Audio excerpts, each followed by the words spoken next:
The Rebel Capitalist Show. How do you take on a curveball such as COVID? I mean, 2020 is a great example of that. I know you've one of those interviews that I really like that you did of those restaurant owners who just, I mean, out of nowhere, they get put out of business. So how does that fit into that sequencing model? Phenomenal question. Are you a football guy, George? A little bit, yeah. Okay.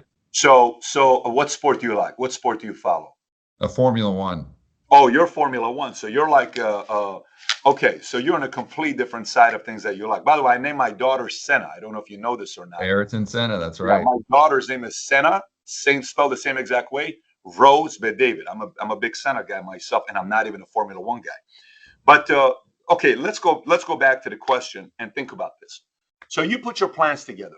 Here's what I'm going to be doing. Great. All of a sudden, there's a curveball. What do you do when there's a curveball in football? You call an audible. Right. What do you do when there's a curveball in basketball? You call a timeout. What do you do when there's a curveball in the military? You come back and retreat and go back and put out a new plan of action, and you go on the attack or offense or hang tight or be patient. But that part is a complete different skill set. You have the sequencing put together, but there is not a single business plan or strategy that you're going to put out that's not going to have curveballs. There is zero. So, there's an interview that the guy does, and he says, so here is a Tom Brady who gets selected 199 in the draft, right? Chad Pennington gets picked before him. Chris Redman gets picked before him. This other Italian name guy, great name, gets picked before him. T. Martin gets picked before him. All these names. Mark Bulger gets picked before him. And then you have Tom Brady. And the guy's in the interview he's talking about, he says, so here's all these experts that said, this is quarterback coming out of this university is going to do great in the NFL. And this other guy is coming from this pedigree and he came from this. And then you have Tom Brady. Yeah, I just don't know about Tom Brady because Tom Brady is, he was a backup to Brian Greasy and all this stuff. Okay. But then this other guy says, this whole thing proves that you cannot measure what it's like to be in the pocket. You take the ball, you back up, guy 290 pounds coming at you running a 4.940. He's about to clobber you, and you still stay in the pocket, and you still make that pass. He says you can't teach that. Yep. You can't teach.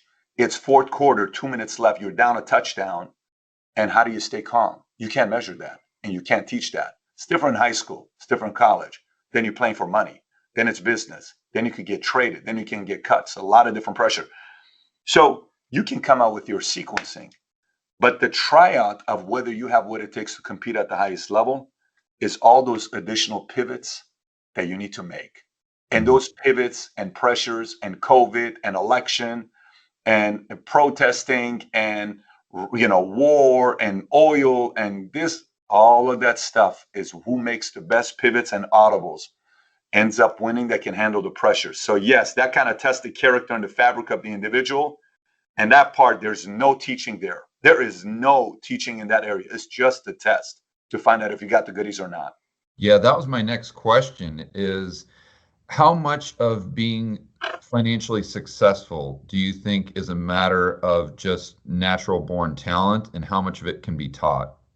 It's both, it's both. I mean, you can teach a lot of it to the individual. Look at, Patrick Mahomes, a quarterback. His dad was a baseball player, and he's a great pitcher as well himself. His dad was a pitcher. He's a pitcher. Kobe Bryant's dad was a basketball player, played in Europe, played a little bit of NBA. So he became a basketball player, right? And then you have guys that had nothing. You have guys today that have become great basketball players simply by watching YouTube videos. Guys are becoming better on baseball because they watch YouTube videos. We didn't have that 20 years ago. Today, you can go watch somebody's video and learn how to become a better baseball player, better business. So yes, but no matter how much how-to you have out there, you can't teach why-to. You can't teach fire. You can't teach ambition. You can't teach determination. You can't teach chip. You cannot teach, what do you do when you go into war and somebody's playing the biggest power plays against you and how you're going to handle. You can't teach all that other stuff. That stuff is the real stuff. So that stuff is the part where, how does a family have 4 or 5 kids? One ends up being a bum. One becomes a doctor. one goes to the military, one relies on mommy's and daddy's money, and one becomes the president of the United States. How do you do that? How do you do that? What do you want me to do? It's on them.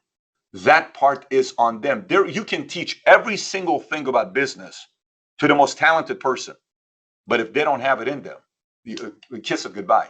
It's got to come from you. Yeah. Teaching But is easy. Executing is very difficult for people that don't have the drive to want to do it. And I want to be clear. I maybe said financially successful, but I think kind of going in along the lines of being an entrepreneur. But one thing I really liked in that Lewis Howes interview is you point out the difference between an entrepreneur and an intrapreneur, and then you told a fascinating story about the 54-year-old gentleman that I think you hired that made a killing, but he was always like a number 5 or number 4, and you asked him about it, and he said that he just came to the conclusion that that's where he was most productive. So there can't, just because you don't have that gene doesn't mean that you can't be financially successful. Can you tell that story? Yeah. So the point I was trying to make was slightly different, but the point you're making from what I said in that interview is very this is a good place to add that. So a person wants to go be a CEO and founder. I'm gonna be a founder. I'm being an entrepreneur. I'm putting my Twitter handle. I'm an entrepreneur. I'm a founder. Great. Right. It's not for everybody. It's a lot of pressure because there is nobody above you to complain to. So in every level, say you're a director and you're working a manager department, you can, complain to your supervisor and say, oh, hey, here's what you need to do, improve here. And then, consult maybe is a better word. And then the supervisor's having like a dramatic thing that he can call the COO and hey, or the VP of Ops and talk to them. Okay, and the VP of Ops can call CEO, the CEO can call the president can call the CEO, and the CEO is kind of done. So what do you do now? And that's why there's a board. But then there is a limit to what the CEO can call, right? So it's not for everybody. However, the entrepreneur is somebody that doesn't start the business, doesn't risk the money, but they think like an entrepreneur. They work like an entrepreneur. They're strategic like an entrepreneur. And they come in, they eventually end up getting equity in the company, and they eventually become the CEO. You heard today or yesterday, Jeff Bezos announced his replacement as a CEO, Yeah. right? Who is this guy? You think he's going to be a billionaire? Of course the guy's going to be a billionaire because he's now an entrepreneur taking over a $2 trillion company nearly. And if he's being chosen, he's essentially Tim Cook. Tim Cook is now a billionaire. This guy's going to end up being a billionaire as well as an entrepreneur. So the way to get up there through entrepreneur and intrapreneur, true. There's 2 different ways you can do it. The point I was trying to make, George, was the fact that even if a guy says, I don't want to go the entrepreneur route, my name is Mary, I'm going to go the intrapreneur route. My name is John, I'm going to go the entrepreneur route. You're still not going to know this person's level of determination and fight at how high they're going to move up in a company. Right. That you're just not going to be, there's not a test to scan and say, this guy's going to be a CEO one day. This guy's going to be this one. You cannot tell that. That comes from within. And that's the test. And the world that sometimes it takes a couple of decades to find out what you're really made up of.